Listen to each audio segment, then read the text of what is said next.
Hello and welcome to Tara AS. Think IAS, Think Tara. Myself Venkat Devarkonda, I'm your current affairs faculty. So welcome you all to Revise and Rise series. So ఈ particular సెషన్లో బాగా మనం discuss చేయబోయే topic ఏంటంటే Samudrayaan mission. So science and టెక్నాలజీలో చాలా important machine ఇది. So జాగ్రత్తగా వినండి. ఖచ్చితంగా మనం అయితే క్వశ్చన్ ఎక్స్పెక్ట్ చేయొచ్చు ఇన్ యూపీఎస్సీ ప్రిలిమ్స్ 2025. ఎందుకు ఎక్స్పెక్ట్ చేయొచ్చు కూడా నేను చెప్తాను, వెయిట్ చేయండి. సో యాక్చువల్గా సముద్రయాన్ మిషన్ అనేది డీప్ ఓషన్ మిషన్లో ఒక పార్ట్. ఓకేనా? సో డీప్ ఓషన్ మిషన్ అనేది ఏదైతే ఉందో ఇది బ్రాడర్ కాన్సెప్ట్ అనమాట.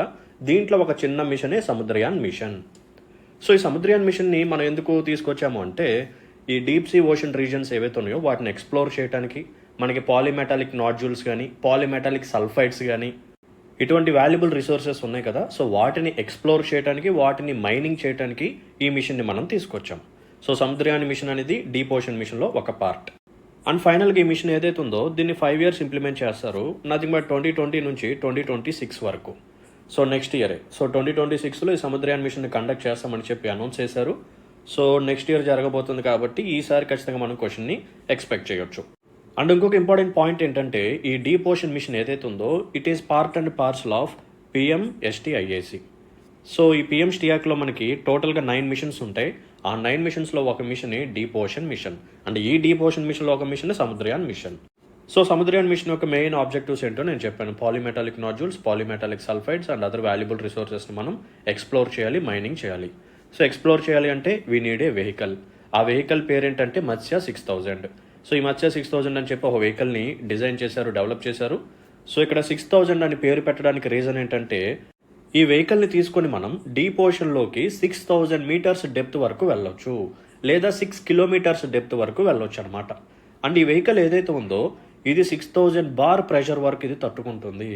సో ప్రతి దాంట్లో మనకి 6000 లింక్ అవుతుంది కాబట్టి మత్స్య 6000 అని చెప్పి దీనికి నేమింగ్ చేశారు. అండ్ ఈ పర్టికులర్ వెహికల్ ఏదైతే ఉందో ఇది ఆల్ డైరెక్షన్స్లో మూవ్ అవుతుంది. ఓకేనా? ఆల్ డైరెక్షన్స్ అంటే మనకి టోటల్గా 6 directions వస్తాయి. సో 6 directionsలో ఇది మూవ్ అవుతుంది అనమాట. అండ్ ఈ పర్టికులర్ వెహికల్లో మనం 3 members సెండ్ చేయొచ్చు. సో 3 scientists వెళ్ళబోతున్నారు ఈ వెహికల్లో. అండ్ ఈ పర్టికులర్ వెహికల్ని డెవలప్ చేసిన ఇన్స్టిట్యూట్ ఏంటి, ఇది చాలా ఇంపార్టెంట్ ప్రిలిమ్స్ పాయింట్ ఆఫ్ వ్యూలో. So it was developed by National Institute of Ocean Technology, NIOT. So ఈ National Institute of Ocean Technology ఏదైతే ఉంది it comes under Ministry of Earth Sciences. So ఓవరాల్గా మనం ఏం చెప్పొచ్చు అంటే ఈ సముద్రయాన్ మిషన్ ఏదైతే ఉందో దీన్ని కండక్ట్ చేసే మినిస్ట్రీ ఎవరు? Ministry of Earth sciences. ఇవన్నీ ప్రిలిమ్స్లో చాలా ఇంపార్టెంట్ పాయింట్స్. మరి ఈ మత్స్య 6000 అనే వెహికల్ ఉంది కదా, దీని యొక్క ఆపరేషనల్ పీరియడ్ ఎంత? సో దీన్ని మనం డీప్ ఓషన్లోకి వెళ్ళి ఎంతకాలం వర్క్ చేయొచ్చు, దీన్ని ఎంతసేపు యూజ్ చేయొచ్చు అంటే 12 hours వరకు యూజ్ చేయొచ్చు. ఎమర్జెన్సీ టైం పీరియడ్లో దీన్ని 96 hours వరకు కూడా యూజ్ చేయొచ్చు. అండ్ ఓవరాల్గా ఈ సముద్రయాన్ మిషన్ ఏదైతే ఉందో ఇది మనకి బ్లూ ఎకానమీకి బాగా యూజ్ అవుతుంది. బ్లూ ఎకానమీ అంటే ఏంటి? ఓషన్ రిసోర్సెస్ని మనం సస్టైనబుల్గా యూజ్ చేసుకొని ఒక పక్క డెవలప్ అవ్వాలి, ఇంకో పక్క ఈ ఓషన్ రిసోర్సెస్ని కన్జర్వ్ చేయాలి, ప్రొటెక్ట్ చేయాలి. సో యాక్చువల్గా మన వాళ్ళు ఒక డాక్యుమెంట్ని రిలీజ్ చేశారు. ఆ డాక్యుమెంట్ ఏంటంటే న్యూ ఇండియా 2030 డాక్యుమెంట్. సో దాంట్లో బ్లూ ఎకానమీ గురించి మెన్షన్ చేశారు. సో వీటన్నిటిని బేస్ చేసుకుని వీటిని ఇంప్లిమెంట్ చేయడానికి సముద్రయాన్ మిషన్ మనం తీసుకొచ్చాం. అండ్ ఈ సముద్రయాన్ మిషన్ ఏదైతే ఉందో ఇది ఇండియాలోనే ఫస్ట్ మిషన్ అనమాట. సో ఏంటిది ఆ ఫస్ట్ మిషన్? హ్యూమన్స్ని డీప్ ఓషన్లోకి పంపించి ఎక్స్ప్లోరేషన్ చేయటం. ఇప్పటి వరకు మనమైతే చేయలేదు. సో ఇప్పుడు ఒక డౌట్ రావాలి, సార్ వరల్డ్ వైడ్గా వేరే కంట్రీస్ ఎవరైనా చేశారా అంటే మ్యాన్డ్ మిషన్స్ చేశారా డీప్ ఓషన్లోకి అంటే ఎస్, కొంతమంది చేశారు. ఎవరు వాళ్ళు? United States, Russia, China, France, Japan. So ఇప్పటి వరకు 5 countries అయితే సక్సెస్ఫుల్గా చేశారు డీప్ ఓషన్ మిషన్స్, అది కూడా హ్యూమన్స్ని పంపించి. సో ఇప్పుడు ఇండియా కానీ చేసింది అనుకోండి మనం 6th country లాగా మారుతాం. And one more important point ఏంటంటే 2021 to 2030 ఈ డికేడ్ని యునైటెడ్ నేషన్స్ వాళ్ళు డికేడ్ ఆఫ్ ఓషన్ సైన్స్ లాగా డిక్లేర్ చేశారు. మనం ఒక పక్క సముద్రయాన్ మిషన్ 2026లో చేయబోతున్నాము. సో ఇది మనకి ఈ డికేడ్లో వస్తుంది కాబట్టి అన్నీ మ్యాచ్ అవుతున్నాయి. ఓకేనా? ఇక్కడ చెప్పిన ప్రతి పాయింట్ మనకి ప్రిలిమ్స్లో వచ్చే ఛాన్సెస్ చాలా ఎక్కువగా ఉన్నాయి. సో సముద్రయాన్ మిషన్ ఇది డీప్ ఓషన్ మిషన్లో ఒక పార్ట్. డీప్ ఓషన్ మిషన్ అనేది PMSTIACలో కూడా ఒక మిషన్ అనమాట. సో సముద్రయాన్ మిషన్ యొక్క టోటల్ లైఫ్ టైం 5 years, 2020 నుంచి 2026 వరకు. సో సముద్రయాన్ మిషన్ని నెక్స్ట్ ఇయర్ కండక్ట్ చేయబోతున్నారు అంటే 2026. ఇది ఇండియాలోనే ఫస్ట్ మిషన్ అనమాట, హ్యూమన్స్ని డీప్ ఓషన్లోకి పంపించడం. అండ్ మిషన్ యొక్క మెయిన్ ఆబ్జెక్టివ్ ఏంటంటే పాలిమెటాలిక్ నాడ్యూల్స్, పాలిమెటాలిక్ సల్ఫైడ్స్ ఏవైతే ఉన్నాయో వాటిని ఎక్స్ప్లోర్ చేయాలి. సో ఎక్స్ప్లోర్ చేయడం కోసం ఒక వెహికల్ని తయారు చేశారు, దాని పేరు మత్స్య 6000. సో దీన్ని మనం 6000 meters డెప్త్ వరకు పంపించవచ్చు, లేదా 6 kilometers వరకు పంపించవచ్చు. ఇది 6000 bar ప్రెషర్ వరకు తట్టుకుంటుంది. అండ్ ఇది 6 directionsలో కూడా మూవ్ అవుతుంది. దీంట్లో 3 members మనం పంపించవచ్చు. అండ్ ఓవరాల్గా ఈ వెహికల్ని డెవలప్ చేసిన వాళ్ళు national Institute of Ocean technology. It comes under Ministry of Earth sciences. And ఈ వెహికల్ యొక్క ఆపరేషనల్ పీరియడ్ 12 అవర్స్ అండ్ ఎమర్జెన్సీలో ఇది 96 అవర్స్ వర్క్ చేస్తుంది. ఇది బ్లూ ఎకానమీకి బాగా యూజ్ అవుతుంది ఈ మిషన్ అనేది. ఇప్పటి వరకు ఇలా హ్యూమన్స్ని డీప్ ఓషన్లోకి పంపించిన కంట్రీస్ ఎవరెవరు అంటే ఒక 5 కంట్రీస్ ఉన్నాయి. United States, Russia, China, France, Japan. So మనం కానీ సక్సెస్ఫుల్గా కండక్ట్ చేస్తే we will become 6th country. So United Nations వాళ్ళు 2021 నుంచి 2030 అనే డికేడ్ ఆఫ్ ఓషన్ సైన్స్ లాగా డిక్లేర్ చేయడం అనేది జరిగింది. ఫర్దర్గా సెషన్లో కలిపే ముందు ఒక స్మాల్ అనౌన్స్మెంట్. మన ఇన్స్టిట్యూట్లో కరెంట్ అఫైర్స్ ఎడ్జ్ కోర్స్ని లాంచ్ చేసాము, especially for UPSC prelims 2025. So ఈ కోర్స్ యొక్క ఫ్యూచర్స్ ఏంటంటే 70+ వీడియో లెక్చర్స్ ఉంటాయి అండ్ యూపీఎస్సీ ప్రిలిమ్స్ 2025కి సంబంధించిన అన్ని కరెంట్ అఫైర్స్ని కాంప్రహెన్సివ్గా మనం కవర్ చేస్తాము. కరెంట్ అఫైర్స్తో పాటు కొన్ని ఇంపార్టెంట్ థీమ్స్ కూడా ఉంటాయి, like agriculture, species in news, places in news, as well as mapping portions ఉంటాయి. సో వాటిని కూడా మనం కవర్ చేస్తాం. అండ్ మీకు ప్రొవైడ్ చేసే హ్యాండ్అవుట్స్ ఏవైతే ఉన్నాయో వాటిని మీరు ప్రింట్ కూడా తీసుకోవచ్చు. అండ్ నెక్స్ట్ వన్, సబ్జెక్ట్ వైజ్గా మీకు కరెంట్ అఫైర్స్ టెస్టులు కూడా ఉంటాయి దీంట్లోనే. ఒకవేళ మీకు కానీ క్లాసెస్ నచ్చకపోతే 15 days లోపు మీరు ఎప్పుడైనా సరే మెసేజ్ చేస్తే మీ అమౌంట్ మీకు రిటర్న్ ఇచ్చేస్తాం. సో 100% రిఫండ్ పాలసీ అనేది ఉంటుంది. ఓకేనా? సో క్లాసెస్ అనేవి ఆల్రెడీ స్టార్ట్ అయిపోయాయి. పాలిటీ ఒక ఫేజ్ ఫినిష్ అయిపోయింది. ఎకానమీ కరెంట్ అఫైర్స్లో ప్రెసిడెంట్ స్పీచ్ మనం కవర్ చేసాము. ఆ తర్వాత ఎకనామిక్ సర్వేని కూడా డీటెయిల్గా మనం కవర్ చేస్తున్నాం. 9 chapters ఫినిష్ అయిపోయాయి. తర్వాత రిమైనింగ్ చాప్టర్స్ అయిపోయిన తర్వాత యూనియన్ బడ్జెట్ని కూడా మనం కవర్ చేయబోతున్నాం. అండ్ ప్యారలల్గా ఎన్విరాన్మెంట్ కరెంట్ అఫైర్స్ కూడా స్టార్ట్ అవటం అనేది జరిగింది. అండ్ ప్రైస్ వచ్చేసరికి కేవలం 500 రూపీస్ మాత్రమే. సో అడ్మిషన్స్ కోసం ఈ నెంబర్ని కాంటాక్ట్ చేయండి, 6305955532. లేదనుకుంటే ఈ వీడియో యొక్క కామెంట్ సెక్షన్లో లింక్ ఉంటుంది. ఆ లింక్ని ట్యాప్ చేస్తే మీరు డైరెక్ట్గా కోర్స్ పేజ్లోకి వెళ్ళిపోతారు. అక్కడ మీరు పర్చేస్ చేస్తే చాలా, ఇక మీకు కోర్స్ అనేది వచ్చేస్తుంది. మీరు చక్కగా క్లాసెస్ వినేయచ్చు, ఈజీగా ఈ ఎగ్జామ్ని క్లియర్ చేయొచ్చు. CSAT ఒకటి జాగ్రత్త చూసుకోండి. GS నుంచి మంచి మార్క్స్ మీతో స్కోర్ చేయించే బాధ్యత మాది. అండ్ లాస్ట్ వీడియోలో అంటే national action plan on climate change వీడియోలో ఒక స్టూడెంట్ కామెంట్ చేశారు, సార్ డెమో వీడియో ఏదైనా ఉంటే ప్రొవైడ్ చేయండి అని చెప్పి. సో మీరేం చేస్తారంటే మన ఛానల్లో ఎకనామిక్ సర్వే చాప్టర్ 3 అనే వీడియోని అప్లోడ్ చేశాం కదా, అది యాక్చువల్గా పెయిడ్ కోర్స్లో వీడియోని మీకోసం డెమో కోసం ఒకటి ప్రొవైడ్ చేశాను. సో ఒకసారి ప్లీజ్ ఆ వీడియో చూడండి. ఎక్స్టర్నల్ సెక్టర్కి సంబంధించినది చాలా డీటెయిల్గా మనం కవర్ చేసాం. సో ఆ వీడియో చూడండి, మీకు ఖచ్చితంగా నచ్చుతుంది. ఒకవేళ నచ్చితే కోర్స్ తీసుకోండి, లేకపోతే లేదు, మీ ఇష్టం. బట్ ఖచ్చితంగా క్లాసెస్ అయితే చాలా బాగుంటాయి, కాంప్రహెన్సివ్గా ఉంటాయి. సో ఆ వీడియో చూడండి. Economic survey chapter 3 external sector మన ఛానల్లోనే అవైలబుల్గా ఉంది, ఒకసారి చూడండి. ఓకేనమ్మా? Right. And next important point ఏంటంటే 6 pillars. There are 6 pillars under Samudrayaan mission. చాలా ఇంపార్టెంట్ అమ్మా, మనకి MCQలు అడిగే ఛాన్సెస్ చాలా ఎక్కువగా ఉన్నాయి. సో ఫస్ట్ పిల్లర్ ఏంటంటే we have to develop technology. దేనికి రిలేటెడ్ టెక్నాలజీ? డీప్ సీ మైనింగ్కి సంబంధించిన టెక్నాలజీని డెవలప్ చేయాలి. అండ్ ఒక మ్యాన్డ్ సబ్మర్జిబుల్ వెహికల్స్ని కూడా మనం తయారు చేయాలి. సో మ్యాన్డ్ సబ్మర్సిబుల్ వెహికల్ అంటే ఇక్కడ ఏమొస్తుంది? మత్స్య 6000 అనమాట. సో మత్స్య 6000ని డెవలప్ చేసాము.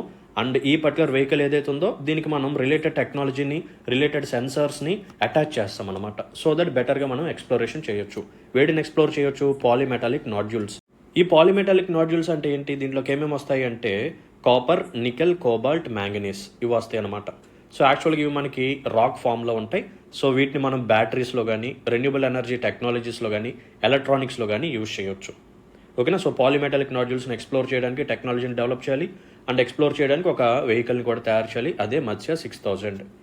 నెక్స్ట్ పిల్లర్ వచ్చేసరికి ocean climate change advisory services.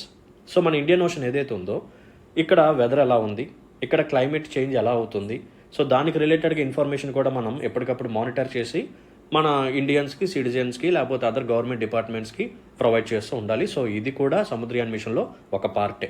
ఓకేనా? So climate change advisory services కూడా ఇందులో ఉంటుంది, గుర్తుపెట్టుకోండి. Next one, exploration and conservation of deep sea biodiversity.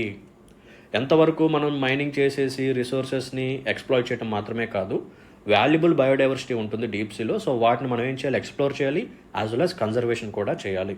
That is most important. ఆ తర్వాత మనం కొన్ని పొటెన్షియల్ సైట్స్ని ఐడెంటిఫై చేయాలి. దేనికి సంబంధించిన potential sites? Hydrothermal sulphides, nothing but polymetallic sulphides. ఈ పాలిమెటాలిక్ సల్ఫైడ్స్ అనేవి మనకి ఎక్కడ ఉంటాయంటే మిడ్ ఓషన్ రిడ్జెస్లో ఉంటాయి. ఓకేనా? మనకి యాక్చువల్గా పాలిమెటాలిక్ నాడ్యూల్స్ ఏవైతే ఉన్నాయో ఇవి ఓషన్ ఫ్లోర్ మీద ఉంటాయి, నార్మల్గా ఓషన్ ఫ్లోర్ మీద ఉంటాయి.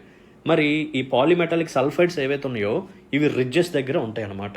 అంటే వెంట్స్ ఉంటాయి. యాక్చువల్గా అక్కడ మనకి వెంట్ ఉంటుంది, ఆ వెంట్ని మనం మిడ్ ఓషన్ రిడ్జెస్ అంటాం. అక్కడ మనకి ఈ పాలిమెటాలిక్ సల్ఫైడ్స్ అనేవి ఉంటాయి. సో వీటిని కూడా మన ఎలక్ట్రానిక్స్లో కానీ, బ్యాటరీస్లో కానీ, రెన్యూబుల్ ఎనర్జీ టెక్నాలజీస్ యొక్క డెవలప్మెంట్లో ఈ పాలిమెటాలిక్ సల్ఫైడ్స్ని కూడా మనం యూజ్ చేయొచ్చు. నెక్స్ట్ పాయింట్ ఏంటంటే ఇంకొక pillar, we have to harness energy and fresh water from ocean. So ocean ఎనర్జీని హార్నెసింగ్ చేయాలి, యాజ్ వెల్ as ఫ్రెష్ వాటర్ని కూడా మనం డెరైవ్ చేయాలి. ఎందుకంటే ఫ్యూచర్లో మనకి ఫ్రెష్ వాటర్ సోర్సెస్ యొక్క అవైలబిలిటీ తగ్గుతుంది, గ్రౌండ్ వాటర్ సోర్సెస్ కూడా తగ్గుతున్నాయి.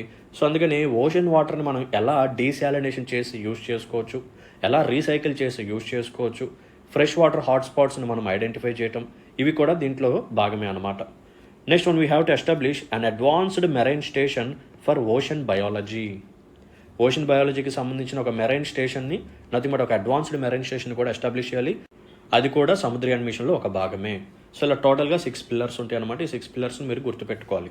టెక్నాలజీని డెవలప్ చేయాలి, ఓషన్కి సంబంధించిన క్లైమేట్ చేంజ్ ఏదైతే ఉందో ఆ ఇన్ఫర్మేషన్ని మనం ప్రొవైడ్ చేయాలి. So climate change advisory services అంటాము.